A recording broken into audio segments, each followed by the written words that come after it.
My name is Sydney. I am 29 years old. And on my wedding day, the row of chairs with the little family sign on it was painfully empty. No one from my side walked me down the aisle. No one from my side sat in those seats we had carefully reserved. A few hours earlier, my phone had lit up with the last text from my mom, Angela. It was a neat little sentence that felt like a slap across the face. "We will celebrate later, honey, your brother Kyle's safari trip is already booked." It was not a joke. It was not a misunderstanding. She had actually picked a luxury trip to Tanzania over my wedding. Kyle had texted me the week before, laughing about it like it was a minor scheduling conflict. "This reset cannot wait, the flights are non-refundable, you get it, right?" I stood there in my dress, listening to the music start, pretending I did not see those empty chairs. I was pretending it did not matter that my own family had decided that wild animals and luxury tents were more important than seeing me say my vows. Have you ever felt like the invisible one in your own family? Let me know your story down in the comments. The vineyard was breathtaking, a sprawling estate in the Hamptons that I had scouted for months. The air smelled of damp earth and expensive grapes, and the sky was that crisp, biting blue you only get in late autumn. I am a landscape architect by trade. I spend my days designing structures that are meant to last for generations. I understand that if the grading is off or if the soil isn't tested, even the most beautiful garden will eventually erode. Standing at the edge of the aisle, I realized the soil of my own family had been toxic since the day I was born. I stared at the "reserved for family" signs. They were printed in a delicate gold script on heavy cardstock. I had tied them to the mahogany chairs myself with silk ribbons. There were 5 chairs. One for my mother, Angela. One for my father, Timothy. One for my brother, Kyle. And 2 for his current guests. 5 empty spaces. They looked like missing teeth in a smile. I could hear the guests whispering behind me. They were wondering why the bride was standing there alone, framed by the opulence of the Hamptons, while her own flesh and blood were 10,000 miles away chasing lions. The music swelled, a string quartet playing a soft, haunting arrangement of a song Alex and I loved. Alex was at the end of the aisle, his face a mixture of pure adoration and a protective rage. He knew that I wasn't having a breakdown. I was doing something much more dangerous. I was performing an audit. My mother's voice kept echoing in my head, that practiced, melodic tone she used whenever she was about to sacrifice me for Kyle. "Kyle is fragile, Sydney. Kyle needs this reset for his mental health." As if I hadn't worked 3 jobs to pay for the very degree that was now funding this $150,000 wedding. I had been the silent investor in their version of family, and today, the dividend was an empty row of chairs. I didn't feel like a victim. Victims cry. I felt like an accountant. I was looking at 29 years of emotional overdrafts. I was looking at a ledger where the "I love" column was empty and the "obligation" column was overflowing. My mother had texted that they would celebrate later. In her mind, my life was something that could be archived and reopened when it was convenient for Kyle's schedule. She thought my wedding was a subscription she could pause. They thought they were choosing Tanzania over Sydney. What they didn't realize was that I was choosing myself over them. I felt a strange sense of freedom as I walked. It was the kind of freedom that comes when you realize the people you were trying to please don't exist. My mother was just a narcissist with a travel app. My brother was just a parasite in designer hiking boots. And my father was just a man too cowardly to stand up for his only daughter. Alex took my hands. They were steady. They were ice cold, but they were steady. I could feel the weight of the $5,000 check they had mailed me in my clutch. It was their gift, a bribe for my silence. This wasn't a wedding anymore. It was accounting. And the reckoning was coming. I found the envelope on the mahogany gift table toward the end of the night. It was thick, creamy cardstock with my mother's unmistakable handwriting. Inside was a check for $5,000. To most people, that sounds like a generous gift. To me, it was a refund. It was the exact amount I had saved them last month by streamlining the site drainage plans for their Hamptons estate. Then I saw the note: "We hope you understand priorities when you are older. Love, Mom and Dad." I stared at the word priorities. My mother used it like a weapon. She wasn't just absent, she was lecturing me on my own lack of perspective while holding a cocktail in Tanzania. At that moment, the last lingering thread of daughterly guilt snapped. Anger wasn't loud this time. It was clinical. My compassion had been a luxury they had overdrafted for years. Now I realized it had been a subscription, with me footing the bill. I sat down at the vanity, pulled my laptop from my bag, and began the audit. Kyle had been using my professional enterprise licenses for high-end landscape modeling software. He used my proprietary site data to beef up his investment brochures. He was a tenant in my digital office, and he hadn't paid rent in years. I logged into the admin panel with lethal precision. I clicked Deactivate User. I revoked his access to the cloud drives. I removed his name from the project management tools. Within 5 minutes, I had effectively crippled his ability to present his upcoming big move to his investors. They wanted me to understand priorities? Fine. My priority was no longer protecting the ego of a brother who couldn't be bothered to watch me say my vows. Inside that suite, my laptop glowed with a different kind of sunrise, the kind made of facts, numbers, and quiet retribution. I tucked the $5,000 check into my bag. I wouldn't be cashing it. I would be holding it as evidence. I looked out over the rows of vines, but in my mind, I was looking at a different piece of land. I was looking at the blueprints of my parents' estate just 3 miles down the road. 2 years ago, my mother decided the family home needed a soulful renovation. She told me it would be a family project. I spent 6 months drawing those plans for $0, saving them at least $20,000 in consulting fees. While I was giving them professional labor for free, I was working 3 jobs just to keep my head above water. I would draft their retaining walls until 3 o'clock in the morning, then wake up at 5 o'clock to open the coffee shop. When I was 19, my father promised they would cover my 4-year degree in full. But midway through my 2nd year, the funding just stopped.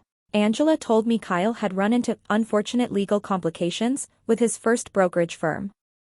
It was a 6-figure settlement to avoid a fraud charge. They had used every cent of my tuition fund to pay for Kyle's attorneys and a trip to Tanzania to help him cope with the stress. I was told to be flexible. I took out a student loan with a 10% interest rate. I used to think I was weak for it.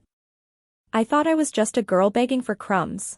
But now I realize it was the invisible chain of a survivor. When you grow up where love is a currency you have to earn, you become a master at being indispensable. My silence wasn't submission, it was a survival strategy. I was living in a psychological prison with no bars, believing that if I just drew one more plan, I would finally be seen as a daughter. Angela and Timothy hadn't just skipped a wedding, they had permanently closed the account. 3 days after I returned to my studio in Manhattan, the Henderson Family Legacy group chat roared back to life. Angela and Kyle had landed. Kyle posted a photo of a luxury tent that looked more expensive than my entire wedding reception. Angela commented, "So glad we prioritized this. Intimate little parties can happen anytime." The first private message came on a Tuesday. Angela didn't ask how the first days of my marriage were. Her text was a line-item request, "Sydney, regarding that gift check. We need you to hold off on cashing it. Better yet, just void it. Kyle has an immediate liquidity requirement for a new investment move." I knew exactly why he was frantic. My professional audit had finished 2 days ago. He was likely staring at a blank screen while a high-value client waited for a presentation he couldn't deliver. When I finally picked up the phone, Angela's voice was shrill. "Kyle is under a lot of pressure.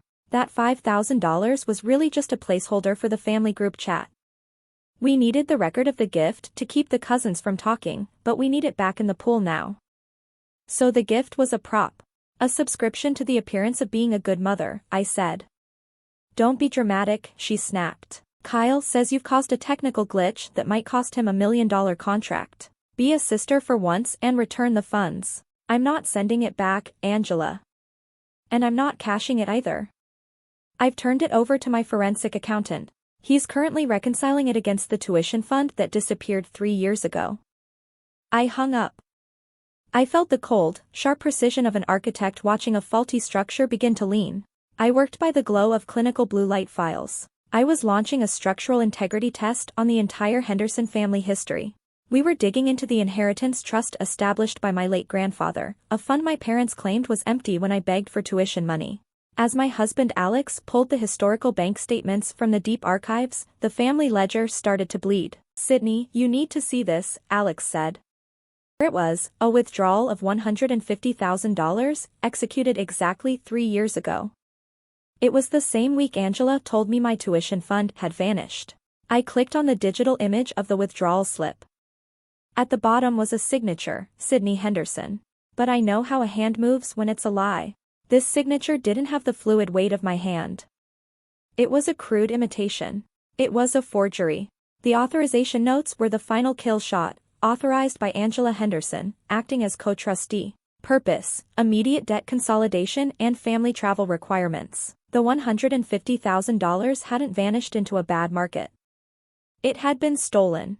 My mother had forged my name to liquidate my future, using my inheritance to finance Kyle's debts and eventually that very safari trip where they sipped wine while my wedding chairs sat empty.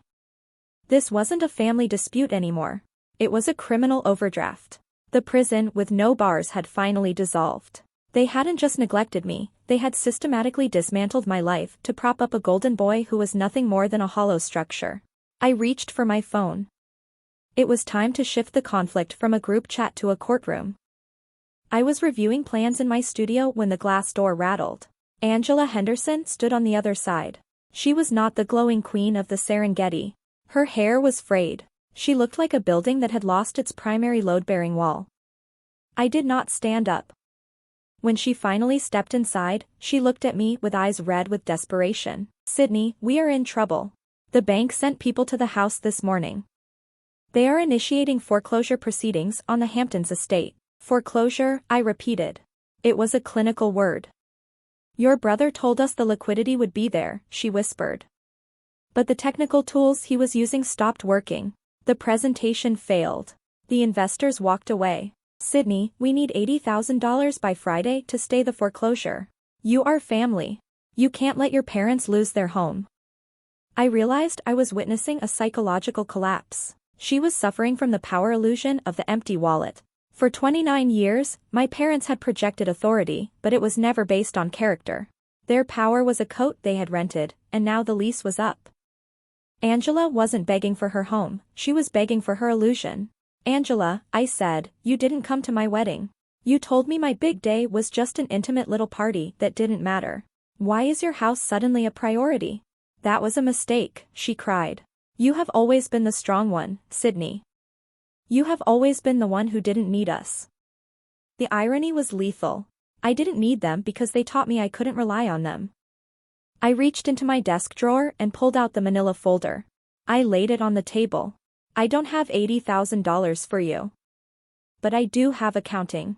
I opened it to the Scan Trust withdrawal slip. "Do you recognize this handwriting, Angela? It was signed 3 years ago while I was pulling double shifts to pay for the tuition you promised me." The color drained from her face. "That is $150,000 stolen from my future to pay for Kyle's fraud settlements and your luxury vacations," I continued. "Alex and I have spent the last 72 hours auditing every cent." "Sydney, please," she gasped. We were desperate. "You can't do this. Family doesn't forge names, Angela. Criminals do." "I have already filed the police report. I have turned over the forensic analysis to the district attorney's office." The power flip was complete. I was the architect of my own life, and her house was built on sand. "You want to talk about priorities? My priority is ensuring that theft has consequences. You should go." The dust from the controlled demolition of my past finally settled as winter took hold of the coast. The Hamptons estate was sold at a public auction to satisfy creditors. Angela and Kyle didn't just lose their home, they lost their audience. Without stolen resources to fund their safari jackets, the power illusion was laid bare. The legal system worked with clinical efficiency. The district attorney proceeded with the criminal fraud charges. I reclaimed the $150,000. I established the Sydney Henderson Foundation, a resource for students whose families use tuition funds as a tool for control. I hit block on every platform and deleted the Henderson group chat forever. Family isn't a subscription you're obligated to renew when the service is constant betrayal.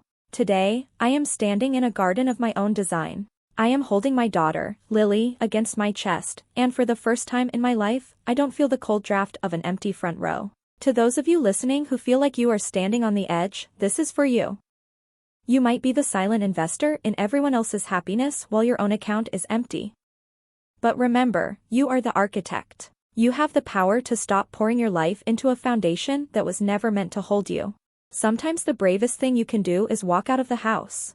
If you believe that choosing yourself is the first step toward a real family, share this story. Let's build a community where respect is non-negotiable.